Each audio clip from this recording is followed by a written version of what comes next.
আসসালামু আলাইকুম everyone, hope you all are doing well. আমি জাহিদ হাসান, পড়াশোনা করছি সাস্টে ডিপার্টমেন্ট অফ আইপি। সো আজকে আমি আসলে মূলত আলোচনা করব তোমাদের সবচেয়ে বেশি ওয়ান্টেড একটা ব্যাপার স্যাপার, যে ভাই ম্যাথমেটিক্স এ আসলে কিভাবে জিএসটি তে ভালো করা যায়। এবং জিএসটির ম্যাথমেটিক্স নিয়ে আসলে সবারই একটা ভয় থাকে, আসলে প্রিপারেশনটা অল্প সময়ের ভিতরে গুছায় নিলে আসলে আমি ভালো করতে পারবো। তো আজকে আমি আসলে মূলত ম্যাথমেটিক্স নিয়ে এমন কিছু টেকনিক বা এমন কিছু ব্যাপার স্যাপার বলবো যেগুলো তুমি আসলে নর্মালি অন্য কোথাও এগুলো শুনবা না। হ্যাঁ, আমি বলবো না যে এটা খুব বেসিক থেকে পড়াশোনা করতে হবে, একদম সব বই সব পড়ে টরে একদম মানে ফাটায় ফেলতে হবে, এরকম কিছুই বলবো না। আমি জাস্ট একটু চুরাই পদ্ধতি বা অ্যাকচুয়াল যে ব্যাপারটা, যারা আসলে টপ করে মানে টপারদের আসলে যেটা আসলে মেইন যেই টেকনিক গুলো ওরা ইউজ করে, ওই ব্যাপারটাই আসলে আলোচনা করবো, যেটা আসলে বিশেষ করে যারা ভালো করে ওরা আসলে এই জিনিসগুলো শেয়ার করে না। হ্যাঁ, এটা হচ্ছে রেপুটেশনের একটা ব্যাপার থাকে। আচ্ছা, যাই হোক। তো আমি যদি একটু সাইডে একটা জিনিস আমি যদি দেখাই, যে ধরো তোমাকে কিছু কোশ্চেন দিছে এইভাবে, যে Y square equals to 4ax এবং x square equals two 4ay। এই যে দুইটা পরাবৃত্ত বা প্যারাবোলা, দুইটার মধ্যে যে মধ্যবর্তী যে এরিয়াটা আছে, এই এরিয়াটার ক্ষেত্রফল বের করো। তুমি নর্মালি কিভাবে বের করবা? ইন্টিগ্রেশন করে লিমিট ধরে একটার মান আরেকটাতে বসায় তারপর নর্মালি ভাবে করো। কিন্তু এই যে এই কাহিনীটা করতে যায়, কিন্তু তোমার হাতে প্রায় 2-3 মিনিটের মতো হাত থেকে ছুটে যাবে, তাই না? তো টপাররা কিন্তু এইগুলা এইভাবে ইন্টিগ্রেশন দিয়ে করে না, তাই না?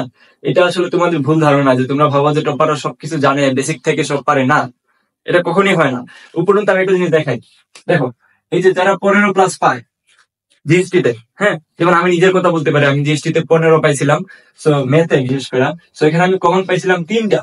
হ্যাঁ, এবং এখান থেকে আমি ডাইরেক্ট শর্টকাট ইউজ করে, একদম ডাইরেক্ট হুবহু সেম শর্টকাট ইউজ করে আমি 6টার মতো আমি আনসার করে দিয়ে আসছি। সো তুমি বুঝতে পারতেছো আসলে মানে কিভাবে কিভাবে আসলে ম্যাথমেটিক্স সবাই আনসার করে। সো এখানে কি, যে এটা তোমরা নর্মালি কিভাবে বের করবা, ইন্টিগ্রেশন করে লিমিট ধরে করবা না, কিন্তু না, এটা শর্টকাট আছে। শর্টকাটটা কি? Simply 16/3 a square. ঠিক আছে, 16/3 a স্কোয়ার, এর যাই মান থাকুক স্কোয়ার বসায় দিলে মানটা চলে আসবে। তারপর সিমিলারলি হচ্ছে সেম নিচে, যে Y square equals to 4ax এবং ওয়াই ইকুয়ালস টু mx। যেমন এটা হচ্ছে আমাদের হচ্ছে মূলবিন্দুগামী সরল রেখা ওয়াই ইকুয়ালস টু mx, আর এটা হচ্ছে আমাদের কি, এটা হচ্ছে আমাদের ওয়াই ইকুয়ালস টু 4ax। অর্থাৎ যার মাথা 1, সে তার দিকে হা করে থাকবে। যেমন এখানে ওয়াই এর মাথায় 1, তার মানে আমাদের একটা হচ্ছে ওয়াই এর দিকে হা করে থাকবে, আর একটা এক্স এর মাথায় 1, একটা এক্স এর দিকে হা করে থাকবে। তাহলে এটার ক্ষেত্রে শর্টকাটটা কি? Simply 8/3 a square divided by M cube. ঠিক আছে, এমটা হচ্ছে কি, এটা হচ্ছে ফোকাস, আর এমটা হচ্ছে আমাদের আহ, ঢাল। সো এই যে শর্টকাট, এই জিনিসগুলো কিন্তু এরা ইউজ করে, এবং এটা ইউজ করে মান বসাইতে কিন্তু 30 সেকেন্ডেরও কম লাগে। সো এই জিনিসগুলো কিন্তু এভাবে করে করে কিন্তু করতে হয়। আচ্ছা, তো তোমরা আসলে কেন পারো না ম্যাথমেটিক্স এর ব্যাপারটা? প্রথম কারণ হচ্ছে তোমরা শর্টকাট জানো না। প্রথম কারণ হচ্ছে তোমরা শর্টকাট জানো না, ঠিক আছে, এবং এই শর্টকাটের প্রতি অনীহা। তারপর যেটা সেটা হলো টেকনিক জানো না। টেকনিক মানে কি, যে ম্যাথমেটিক্স কি সবাই বৈশাখ কি সলভ করে দিয়ে আসে? তোমার কি ধারণা সবাই বৈশাখ এখানে একদম ম্যাথ অলিম্পিয়াডের মতো বের করে সবাই দিয়ে আসে, আসমান থেকে নিয়ে আসে ব্রেন খাড়ায় মেধা দিয়া? নো, কখনই হয় না। এত মেধা খাটানোর জায়গা কিন্তু পরীক্ষার হল না, 1 ঘন্টার ভিতরে।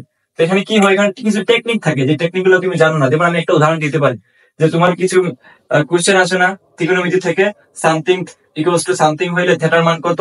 তাহলে তোমরা এখান থেকে আহ, কি বলা যায়, ত্রিকোণমিতিক অনুপাতের নানান কাহিনী করে থেটার মান বের করবে। কিন্তু না, এখানে কি একটা অপশন টেস্টের ব্যাপার আছে।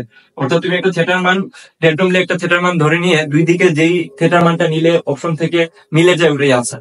তো এই যে টেকনিক গুলা, এগুলোই হচ্ছে মূলত আসলে পরীক্ষার জন্য মূল যে হাতিয়ার। তারপরে এই যে যেমন তোমরা কি বলা যায়, লিমিটের ক্ষেত্রে অনেক কাহিনী করে লিমিটের মান বের করো না, এখানে কিন্তু এল হসপিটাল ইউজ করা যায়। তারপর ইন্টিগ্রেশনের ক্ষেত্রে সবচেয়ে বেশি যেটা পরীক্ষায় আসে, যেমন নিচে যদি ইন্টিগ্রেশন অফ নিচে যদি এফ অফ এক্স থাকে, এবং ওইটার ডিফারেন্সিয়েশন যদি উপরে হয় এফ অফ এক্স ড্যাশ, তাহলে আনসার হচ্ছে লন এক্স প্লাস সি। এই যে এই ব্যাপারটা, এটা কিন্তু খুবই ইজি করে দেয় পরীক্ষার হলে যে কোনো ম্যাথমেটিক্স, বিশেষ করে ইন্টিগ্রেশনের ক্ষেত্রে। সো ভাই, এগুলো আমি জানি না শর্টকাট কই থেকে শিখবো। শর্টকাট শেখার জন্য তুমি যেটা করবে, একটা কোর্সে ভর্তি হইতে পারো। যে কোর্সে মূলত আমি নিজেই চালু করছি এটা। আমি এটা বারবার আমার কোর্সের কথা বলতেছি, কারণ এখানে অল্প টাকায় আমি যে পরিমাণ শ্রম দিছি সেটা অন্য কোথাও পাবা না। মাত্র 350 টাকার কোর্স, এখানে এই ধরনের শর্টকাট থাকবে। তারপর ক্লাস থাকবে 25টার উপরে, রেকর্ডেড থাকবে, জুমে ক্লাস হবে মূলত। আর আমি ডেসক্রিপশনে এটার মূল সবকিছু দিয়ে দিব। তোমরা যারা ভর্তি হইতে চাও, মাত্র 350 টাকা দিয়ে ডেসক্রিপশনে দেওয়া কি বলা যায় তথ্য থেকে ভর্তি হইতে পারো। আচ্ছা, তো এই হচ্ছে ব্যাপার। আমি যদি সামারি করি, যারা টপ করে তারা আসলে ইউজ করে হচ্ছে শর্টকাট, তারা কখনোই ওই পরীক্ষা হলে বৈশা মেধা খাটায়া দেওয়ার তো টাইম নাই, তাই না?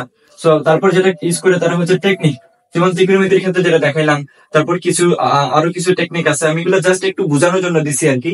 এল হসপিটাল, তারপর integration of F of x, যদি নিচেরটাকে যদি আমি হরকে যদি ডিফারেন্সিয়েশন করে যদি উপরেরটা পাই, তাহলে আনসার হয় লন এক্স প্লাস সি। তো এই হচ্ছে ব্যাপার। তো এরকম যদি তোমার ম্যাথমেটিক্সে ভালো করতে চাও, তাহলে এই জিনিসগুলো অবশ্যই ফলো করতে হবে। So this is overall. এগুলো আসলে তোমার কি বলা যায়, অনেক জায়গায় এগুলো শুনবা না, যেমন এগুলো বলে যে এগুলো করে করে বের করে দিয়ে আসতে হবে, পড়াগুলার ম্যাথ, তারপর অনেক কাহিনী করে জিনিসগুলা বলা হয়, কিন্তু অ্যাকচুয়াল কিন্তু জিনিসগুলা কিন্তু ভিন্ন রকম, শর্টকাট ইউজ করে দিয়ে আসতে হয়। আরো অনেক ধরনের ম্যাথমেটিক্স এখানে থাকতে পারে, যেমন কি বলা যায়, বিশেষ করে পরীক্ষা যেটা আসে যে একটা প্যারাবোলা আছে এবং তার একটা স্পর্শক হচ্ছে এটা, তাহলে এটা যদি হয় আমার কি Y square equals to 4ax, আর এটা যদি হয় আমার ওয়াই ইকুয়ালস টু mx, তাহলে এটা যদি স্পর্শ করে তাহলে এখানে সূত্র কি, এ ইকুয়ালস টু এমসি। ঠিক আছে, এ ইকুয়ালস টু এমসি। মনে করো এটা এই যে আমাদের যে মূল বিন্দুগামী না হয়ে সমানরেখাটা হইলো C, Y equals to mx plus C, তার মানে এই যে এদিক দেওয়া যাবে। তাহলে এক্ষেত্রে সির মানটা কিভাবে বের করতে হয়, তো এ সমান এমসি, এটা হচ্ছে আমাদের ফোকাস A0, তারপর হচ্ছে M হচ্ছে আমাদের এই যে y equals to mx plus c এর ঢাল। সো এটা জাস্ট আমি একটু একটু তোমাকে একটু মানে বোঝানোর ক্ষেত্রে আর কি, এটা আসলে এমন কিছু না যে তোমাকে রকেট সায়েন্স বোঝাচ্ছে, এমন কিছু না, তোমাকে একটা আইডিয়া দিচ্ছি যে আসলে টপাররা বা যারা ভালো করে ম্যাথমেটিক্সে, এরা কিন্তু এইগুলা ইউজ করে দেন ভালো করে। সো তোমাদের যদি এরকম শর্টকাট সম্পর্কে আরো বেশি আইডিয়া নিতে চাও, তোমরা ডেফিনেটলি ম্যাথমেটিক্স এর জন্য কোর্সে ভর্তি হতে পারো। কোর্সে শুধু ম্যাথমেটিক্স না, ফিজিক্স, কেমিস্ট্রি, ম্যাথ, এই তিনটার উপরে 25টার উপরে ক্লাস কিন্তু নেওয়া হচ্ছে, এবং এখানে কি বলা যায় অনেক শর্টকাট এবং এই ব্যাপারগুলো কিন্তু ইনক্লুডেড থাকে। সো এই হচ্ছে ব্যাপার। যদি তোমাদের আরো কিছু জানার থাকে, এবং ডেফিনেটলি এটা ডেমো ক্লাস কিন্তু ডেসক্রিপশনে দেওয়া থাকে, তোমার যদি ডেমো ক্লাস দেখে পছন্দ হয় নিতে পারো, আদারওয়াইজ নেওয়ার দরকার নাই। সো সবার জন্য শুভকামনা।